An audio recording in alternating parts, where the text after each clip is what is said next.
Honestly, I'll tell anybody that's wanting to, get into building a car, get into doing something that they love. Like for me, sitting in there and, holding the clutch down, turning the key, like that, to me, every time I have to smile.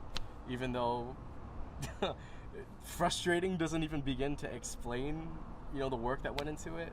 But it's a really good feeling, knowing that you and your buddies did something worthwhile, You have something to show for it.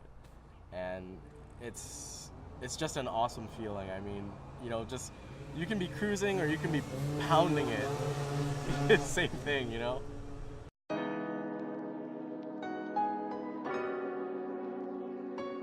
My name's Nolan. This is my car, Rosie, and I love building cars. As a kid, you get toys, you get Hot Wheels, you get all this kind of stuff, and then, when you're at school, you notice all your friends playing with Hot Wheels and stuff, and then like all of a sudden a cool car will drive by. And then, as I got older and older and started getting into it, come to find out we're the kids with the cool cars now. So, pretty interesting. I had a hand-me-down 99 Camry from my grandpa, and we drove that thing into the ground until my friend drove it off a cliff. I'm not joking about that. It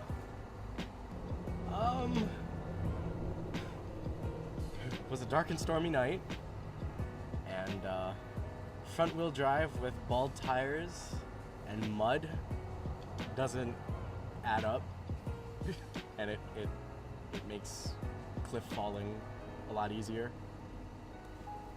So No one was hurt. No, car was, but no, everybody walked away. It was just him. So I fell in love with the chassis because it's uncommon. There's only a few out here that are actually modified, but it's more of a labor of love because nobody's gonna come to your car and be like, oh my god, it's so awesome, here's money, whatever, here's sponsorships, but it's pretty much the pleasure of just driving something that you built. It was NA automatic when I first got it, and my friends would always tell me, oh man, you're so chill, you love to hang at the back of the cruise, while everybody's up there. And it's like, in public face, I'm like, oh yeah, I love just chilling, but in all reality, my foot's to the floor and I'm not going anywhere. And then one day, it came up to the point where I had to do like timing belt, water pump, thermostat, all of that stuff. And then I was thinking about it, it's like, okay, that's like $1,000 to $2,000. I got the whole donor car from my buddy from the auction for about $2,100. So all in, for the price of, me taking my car somewhere to get timing belt, water pump, and everything done, I got a whole car and swapped everything over. The only thing really that's stock on this car are the body panels. I mean, everything, this and the donor car were both stripped to chassis. So everything down to the wire harness was swapped over. A lot of the mods were actually done by the previous owner of the car. So, of course they got like the SPT intake, parent intercooler, go fast bits, everybody loves those bro off valves. Suspension wise, I have sway bars. Both end links are broken, funny story. And of course I got my SSRs over here. A bunch of random JDM bits that nobody really notices. Like the hood scoop, JDM, rear wing is JDM.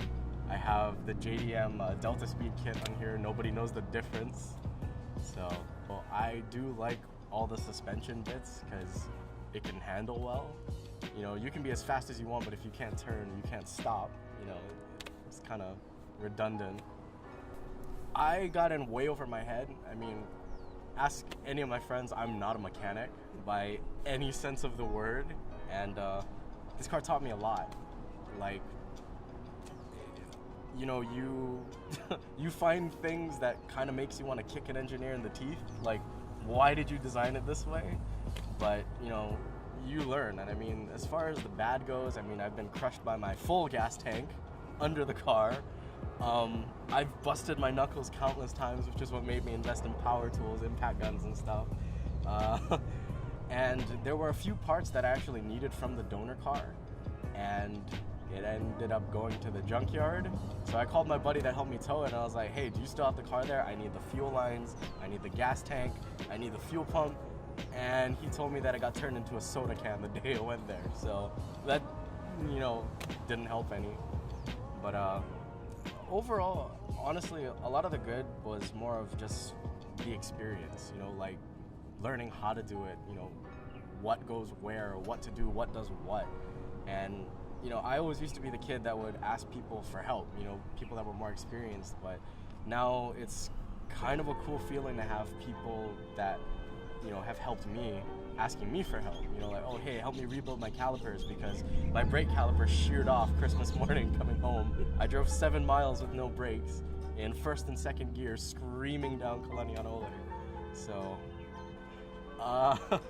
there were a lot of learning curves, especially, you know, like with electrical issues. When I first start up, put everything together, put the key in, everything powered up, gauges sweeped, everything. I was really excited. Clutch in, made sure I was in neutral. It would crank, but wouldn't turn over. And everybody's heart kind of sank that day, and we were like, what did we do wrong? And then, of course, you know, you think about it, you need spark, you need fuel, you know. So I'm thinking to myself, okay, I have gas in the tank. What's going on? So we pulled everything apart and come to find out my fuel pump died. So thankfully I had a spare and swapped everything in. And yeah, I mean, it taught me my car basically. And now, you know, when something goes wrong, you hear a certain noise that nobody else will hear, and you can kind of pinpoint, you know, what's wrong and kind of attack it head on. The Subaru community is awesome. Of course, you know, like anything else, school, whatever, you know, you have your cliques. You know, you got a lot of the STI guys that kind of do STI things, and then you have the oddballs like us, you know, the Legacies, the Outbacks, the Bajas, BRZs, because, you know, they're not really a Subaru, but they're a Subaru.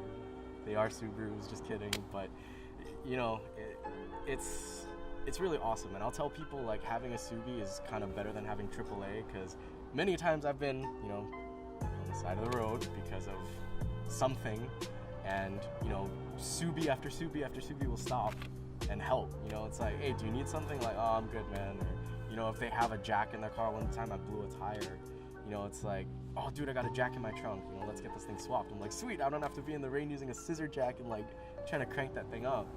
So it's really awesome. And I mean, the thing about the Subaru community too is my car has a lot of different parts from my friends' cars. You know, like my buddy Joe, I took his whole drive line. That's what's in this car.